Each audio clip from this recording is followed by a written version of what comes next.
Bryson DeChambeau refuses the USGA's sudden on-site testing demand. This isn't clickbait, it is a full-blown showdown. The two-time US Open champion just told the people who run golf no to their face. The governing body wanted to test his equipment on the spot. He refused, and honestly, the pure arrogance of it makes me furious. Regular golfers are out there struggling to break 90 with clubs they bought off the rack, yet this country club-educated millionaire is refusing a simple equipment check because he doesn't like the timing? It is the ultimate display of entitlement from a sport that already looks completely out of touch, a spoiled superstar who thinks the rules don't apply to him. But look past the surface outrage. Bryson DeChambeau isn't just being difficult, he's exposing something much bigger. What he uncovered is what I call the approval trap. It's a setup designed to shift all the risk away from the governing body and directly onto the player. Let me show you what actually happened that day, why the USGA really wanted to test him, and how Bryson's refusal exposed a system that no one in golf is talking about. Personally, I think Bryson just called the USGA's bluff. Do you agree, or do you think he should have handed over the club? Tell me below. And if you actually care about who's really running this sport, you're in the right place. So what actually happened that day at Augusta that made him draw this line? April 9th, 2026. Augusta National. The opening round of the Masters. Bryson DeChambeau walked onto the first tee with expectations as high as they've ever been. He had won 2 US Opens. He had something else in his bag that no one had ever seen before. A 5-iron he built himself with a 3D printer. He had told ESPN the day before that he was going to play with it. The golf world was curious. The USGA was watching. From the very first swing, nothing went according to plan. On the 6th hole, a 180-yard par 3, Bryson pulled his tee shot hard left. The ball hit a patron square in the leg. Bryson covered his mouth when he saw it strike the fan. He shouted "4 left" to warn the people near the green. Then he walked over, shook the patron's hand, and gave him a golf ball. From 24 yards out, he chipped to 3 feet and saved par. Wild sequence, but he was still even par. That didn't last long. On the 11th hole, Amen Corner's first test, Bryson hit a beautiful tee shot. He was sitting pretty in the fairway. His approach flew 12 yards farther than he wanted and landed in a greenside bunker. His first bunker shot went just 3 yards. His second attempt went nowhere. On his third try, he finally escaped. 3 shots to get out of 1 bunker. He 2-putted for a triple bogey, a 7 on a par 4. Afterward, he said the bunker was softer than he anticipated, but the damage was done. He hit only 8 greens in regulation. He made bogey on 16 and 18. He 3-putted the final hole. When he signed his scorecard at 3:30 that afternoon, he was 4 over par 76, tied for 63rd place. He walked straight to the driving range. Then came the media scrum. Bryson stopped to talk to reporters. One subject he definitely did not want to talk about was his 3D printed 5-iron. He had hit it exactly once all day, off the tee on the 7th hole. It traveled 258 yards and found the left side of the fairway. When asked how the iron treated him, he said, "Good. It was great on 7. Then he explained the process. Prints in 8 hours. Machines, they're 3 or 4 hours. Then you have to cut grooves in it and do a bunch of other stuff, so you can have something within a day and a half." Then a reporter asked the question that changed everything. He asked if Bryson would want to have a new one of these 3D printed irons ready for the weekend. Bryson's response was immediate, dismissive, almost insulted. No, it has to be USGA conforming. It's a whole process you have to go through. He laughed it off. He later said, "That's a longer conversation. It's not for here." But here's what no one realized in that moment. Bryson wasn't just being difficult. He was protecting something.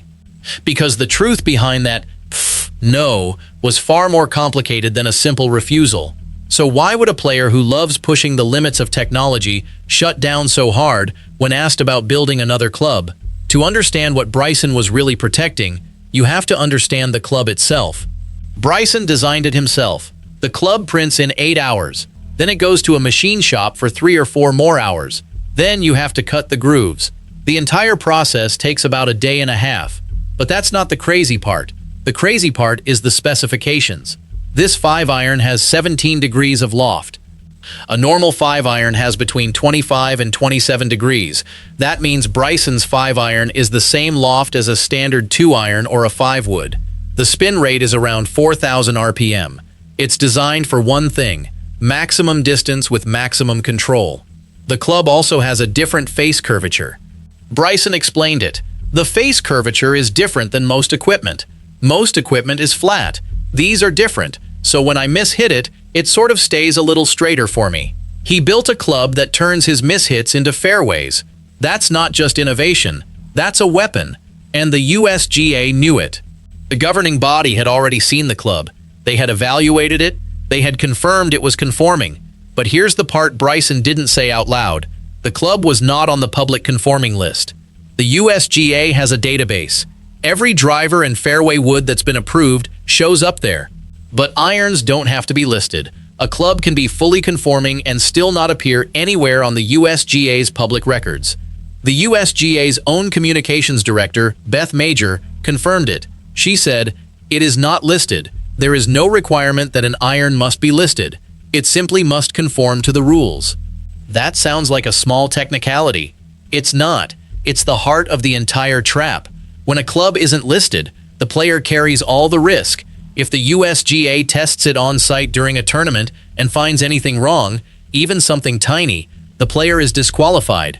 No appeal, no second chance. That's what Bryson was facing, a sudden on-site testing demand. And he knew that if he handed over that club, he was handing over his entire tournament. Not because the club was illegal, but because the system was designed to make him the only one responsible. That's the approval trap. And Bryson refused to walk into it. Now, some of you might be thinking, but wait, Bryson himself has said he supports USGA testing. You're right, he did. So why the change? In 2025, after Rory McIlroy's club was tested and the results were leaked, Bryson defended the USGA. He said, "I think the USGA is going about it the right way. They test my driver every week. I have the same rules as everyone else, and I think it's a good way to go about it." So why the change? Because there's a difference between routine testing and targeted testing. There's a difference between we test everyone's equipment and we're showing up at your press conference to demand your club right now. Bryson wasn't refusing the test, he was refusing the timing. He had just shot a 76. He was tied for 63rd. He was frustrated and fighting to make the cut. And in that exact moment, when he was at his most vulnerable, the USGA decided to test his club. It wasn't random. It was a power move. He wasn't being arrogant. He was being strategic. If they found anything, even something that wasn't his fault, he was done. No appeal, just a disqualification and a ruined Masters. So he said no. But that no was years in the making. To really understand Bryson's refusal, you have to understand his history with the USGA. This wasn't the first time they went after him.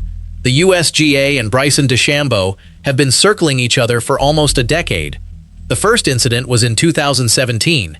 Bryson was using a center-shafted putter.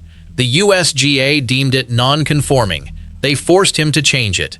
When the media asked for details, the USGA said, "The specifics of the non-conformance are confidential."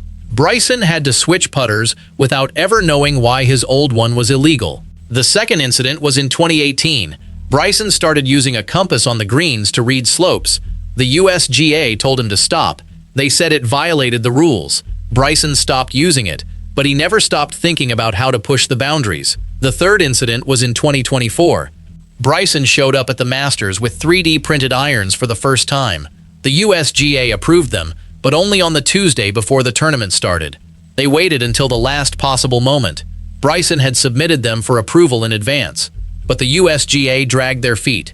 The fourth incident was in February 2026. Bryson was in Riyadh testing a new prototype driver from LA Golf. He admitted he hadn't submitted it to the USGA yet. He said, "It gives me at least 20 more yards. Pretty crazy." He was openly testing equipment that might be illegal. The fifth incident was in June 2026.